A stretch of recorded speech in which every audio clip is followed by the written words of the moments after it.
तब 2004 में और 2009 में ईवीएम मशीन के द्वारा कांग्रेस ने चुनाव जीता, तो लाल कृष्ण आडवाणी ने इसके विरोध में विरोध किया था। और इस वजह से इस विरोध को दरकिनार करने के लिए कांग्रेस को आरएसएस और भाजपा के साथ समझौता करना पड़ा। और उस समझौते के तहत दो बातें हुई। एक, उस समझौते के तहत 2014 में और 2019 में 2 बार बीजेपी को ईवीएम से घोटाला करके चुनाव जीतने के लिए अलाउ किया गया। और दूसरा, जो कंप्लेन करने वाले लाल कृष्ण आडवाणी थे, उसका पॉलिटिकल करियर पूरी तरह से चौपट हो गया, खत्म हो गया।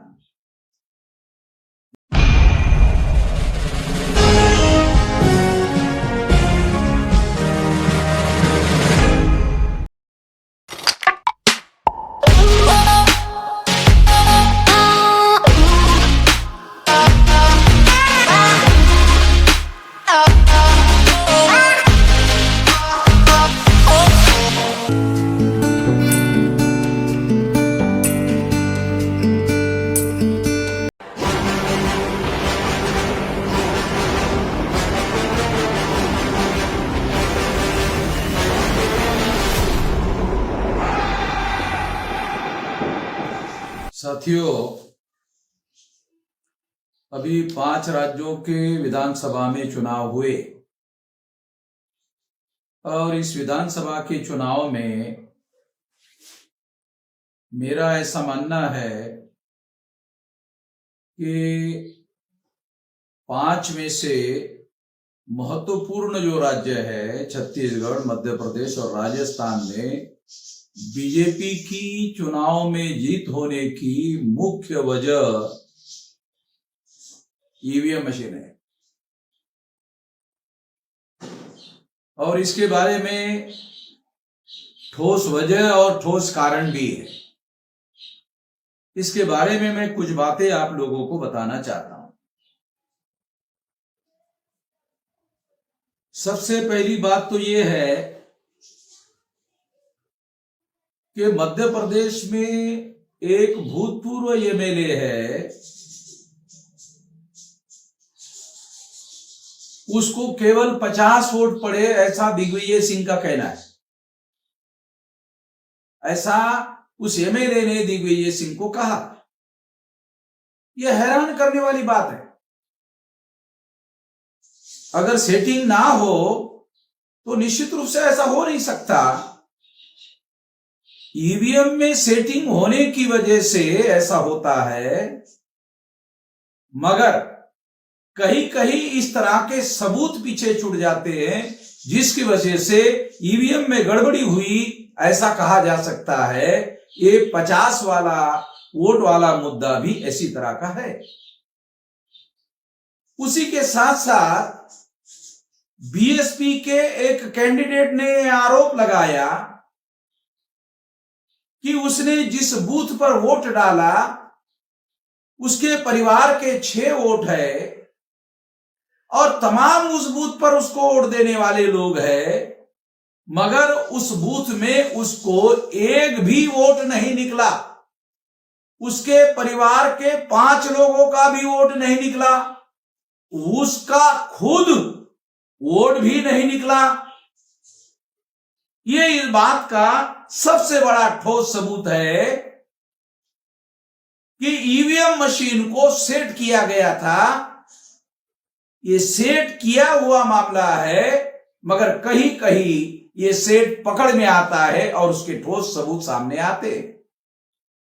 2019 के चुनाव में नरेंद्र मोदी जहां चुनाव लड़ रहे थे, वहां पर 1,87,000 वोट नरेंद्र मोदी को ज्यादा निकले। ये ईवीएम में घोटाले का भौतिक सबूत है और ठोस सबूत है। तो ऐसे कई सारे उदाहरण सामने आते हैं। मीडिया वाले इस तरह से इसका प्रचार करते हैं और समर्थन करते हैं कि जब कांग्रेस और विरोधी पार्टी के लोग चुनाव जब हार जाते हैं तो वो ईवीएम पर दोष देना शुरू कर देते हैं, और बीजेपी वाले भी लोग इसी तरह की बातें करते हैं, मीडिया वाले भी इसी तरह की बात करके घोटाले का एक प्रकार से समर्थन करना शुरू कर देते हैं। मगर मैं आपको बहुत खास बात बताना चाहता हूं कि 8 अक्टूबर 2013 को बीजेपी वाले खुद सुप्रीम कोर्ट में ये केस लेकर गए थे, डॉक्टर सुब्रमण्यम स्वामी ये केस लेकर गए थे। उस केस में सुप्रीम कोर्ट ने ये जजमेंट में लिखा हुआ है, उस जजमेंट में ये लिखा कि केवल ईवीएम मशीन के द्वारा फ्री, फेयर एंड ट्रांसपेरेंट चुनाव नहीं हो सकता। फ्री यानी ईवीएम मशीन से मुक्त चुनाव नहीं हो सकता, फेयर यानी निष्पक्ष नहीं हो सकता, ट्रांसपेरेंट यानी पारदर्शी नहीं हो सकता। ये तो क्या सुप्रीम कोर्ट कोई पार्टी है? सुप्रीम कोर्ट तो पार्टी नहीं है। ये तो सुप्रीम कोर्ट ने कहा ईवीएम के बारे में। सारे दुनिया में जिन लोगों ने ईवीएम मशीन बनाई, जापान वालों ने ईवीएम मशीन बनाई, अमेरिका वालों ने ईवीएम मशीन बनाई, मगर वो बैलेट पेपर पर चुनाव करवाते हैं। उनका ईवीएम मशीन पर फ्री, फेयर एंड ट्रांसपेरेंट चुनाव होने का यकीन नहीं है, विश्वास नहीं है। और वो ईवीएम मशीन भारत में लगाई जा रही है और की जा रही है। जब 2004 में और 2009 में ईवीएम मशीन के द्वारा कांग्रेस ने चुनाव जीता तो लाल कृष्ण आडवाणी ने इसके विरोध में विरोध किया था, और इस वजह से इस विरोध को दरकिनार करने के लिए कांग्रेस को आरएसएस और भाजपा के साथ समझौता करना पड़ा। और उस समझौते के तहत दो बातें हुई। एक, उस समझौते के तहत 2014 में और 2019 में 2 बार बीजेपी को ईवीएम से घोटाला करके चुनाव जीतने के लिए अलाउ किया गया। और दूसरा, जो कंप्लेंट करने वाले लाल कृष्ण आडवाणी थे उसका पॉलिटिकल करियर पूरी तरह से चौपट हो गया, खत्म हो गया। जबरदस्ती से उसको रिटायर कर दिया गया और समझौते को मानने के लिए आडवाणी राजी नहीं थे। नरेंद्र मोदी राजी हो गए और इसकी वजह से नरेंद्र मोदी को सामने लाया गया। अगर हम लोग पीछे के बैकग्राउंड में जाकर सारा डाटा कलेक्ट करते हैं तो ये सारी बातें सामने आ जाती है। तो इसलिए अभी जो 3 राज्यों के चुनाव में ऐसा हुआ, ऐसा कहा जा सकता है, इसके ठोस सबूत भी आए हैं। इसलिए मैं ऐसा मानता हूं कि इसको डाइवर्ट करने के लिए भी हो सकता है कि राजस्थान में खून खराबा करने की कोशिश की गई हो और टीवी और मीडिया में खबरें चेंज हो गई हो। मगर सारे अपोजिशन पार्टी के लोगों ने ईवीएम का मुद्दा उठाया, वो नेशनल लेवल पर मुद्दा क्यों नहीं बन रहा है? सारे अपोजिशन के लोगों को ईवीएम का मुद्दा बनाना चाहिए, नहीं तो आने वाले लोकसभा चुनाव में भी वो चुनाव को उनको हरवाया जा सकता है। सारे विरोधी पार्टी के लोगों को इस मुद्दे को लेकर हंगामा करना चाहिए सारे देश भर में।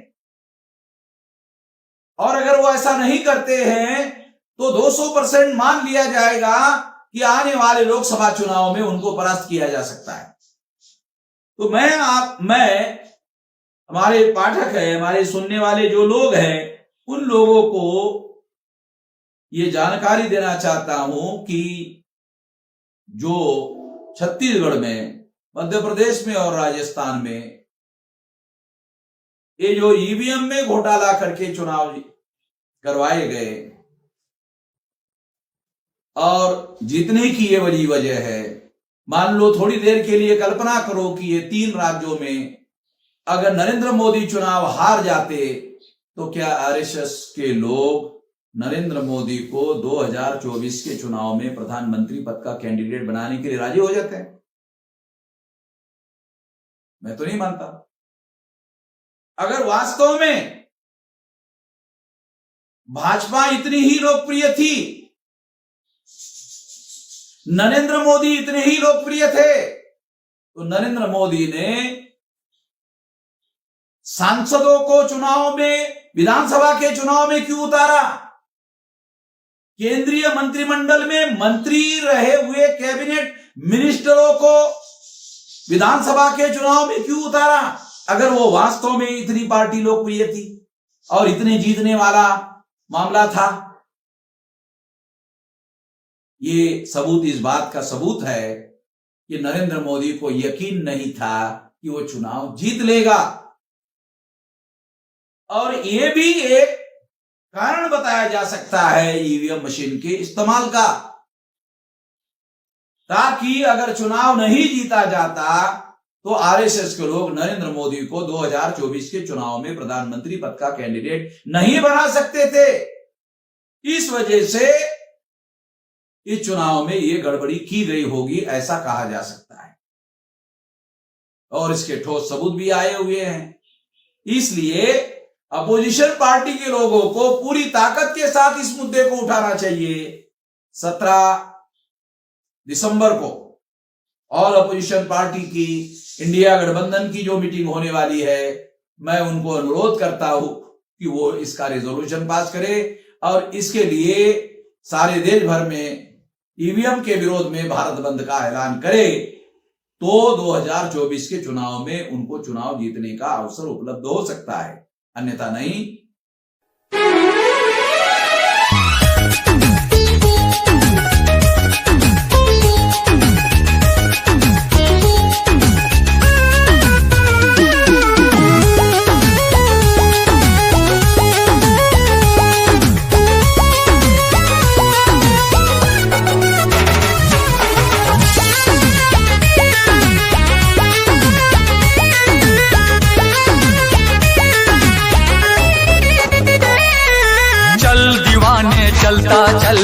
चलता चल तू चलता चल,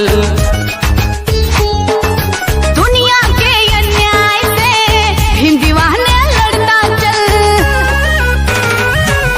चल दीवाने चलता चल, चलता चल तू चलता चल, दुनिया के अन्याय से भीम दीवाने लड़ता चल।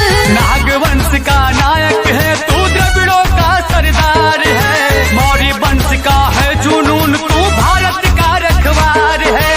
तेरी भुजा में बसा हुआ है, तेरी भुजा में बसा हुआ है चंद्रगुप्त का बाहुबल। चल दीवाने चलता चल, चलता चल तू चलता चल, चल दीवाने चलता चल, चलता चल तू चलता चल। दुनिया के अन्याय से भीम दीवाने